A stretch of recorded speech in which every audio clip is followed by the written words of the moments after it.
friends, it's Katie from Katie Sees Cards. Today we're going to look at this beautiful Enchanted Blossoms deck.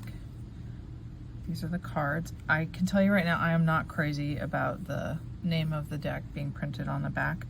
That was one of the main complaints I read about this one. But these are like beautiful little butterfly winged dragons paired with amazing flowers. My friend Sam, who is an amazing member of our Oil Coven, really has a lot of success with this deck that she has by the same author. It's just, it's like food and fruit dragons. And I just have never really connected with that one, but I did think that these amazing flower butterfly winged dragons were exciting. So I'm choosing to work with those. I did shuffle these. I bought this when I was on vacation at this little shop in Fort Bragg, and I just couldn't wait to flip through it. So I have used this one. I like that it's got the name of the flower, it's got a keyword, and it's got some beautiful art and imagery.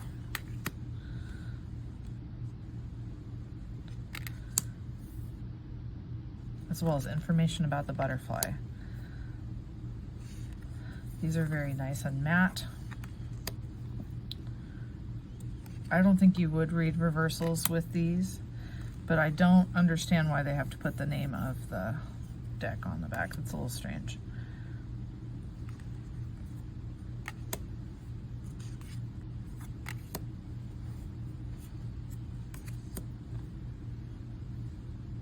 Amaryllis. I'm growing one of these at home right now.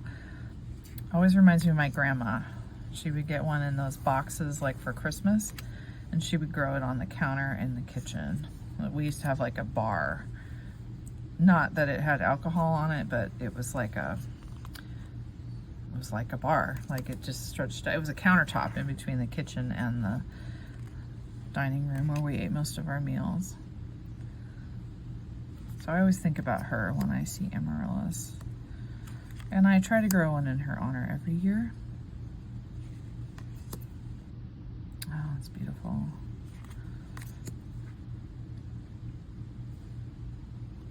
The Morning Cloak Butterfly. Wow, that looks like a map. It's funny that the butterfly is called the Common Map. So there you go.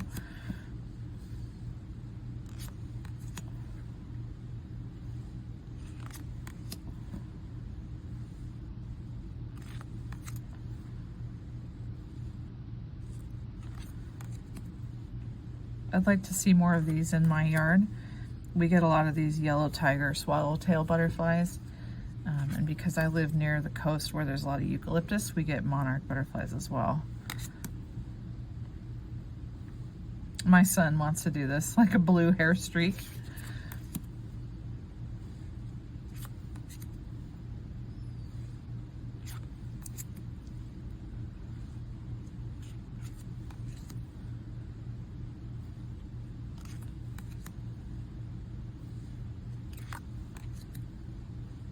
Wouldn't it be fun if some dragon-shaped butterflies showed up in your yard?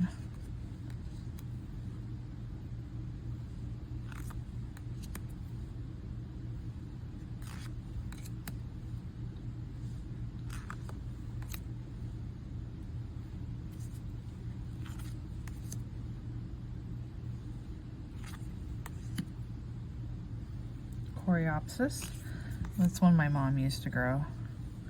We would always watch these garden shows on PBS, and so I feel like I know the names of all of these plants just from hearing them around when I was a little kid.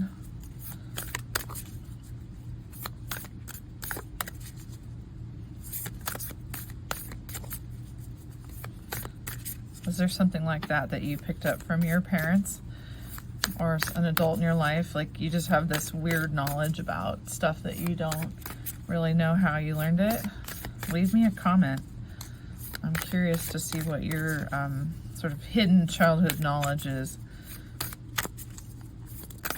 These are kind of stiff, but we got Passion. Oh, Bougainvillea. That's one that used to grow outside my grandparents' house too. This butterfly is really interesting because it almost looks like it's see-through. These are alphabetical by the keyword. So it tells us a little bit about the flower and the butterfly, where it's native.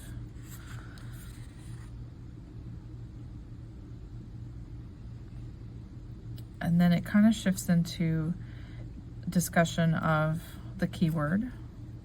And there's a couple of questions for you to answer. So these would be interesting journal questions. You could use this card as an anchor to a tarot spread, and use the tarot cards to explore like your greatest passions and how you could incorporate them into your daily life. I like these. These are ones that I think you could, again, sit on an altar. You could leave up on your desk. You know, this, if you're into like subtle workplace witchcraft, you could, you know, have this sitting out on your desk, and I don't think anybody's gonna think you're too much of a weirdo. So anyway, friends, I hope you enjoyed the video, and I will see you in the next one. Take care.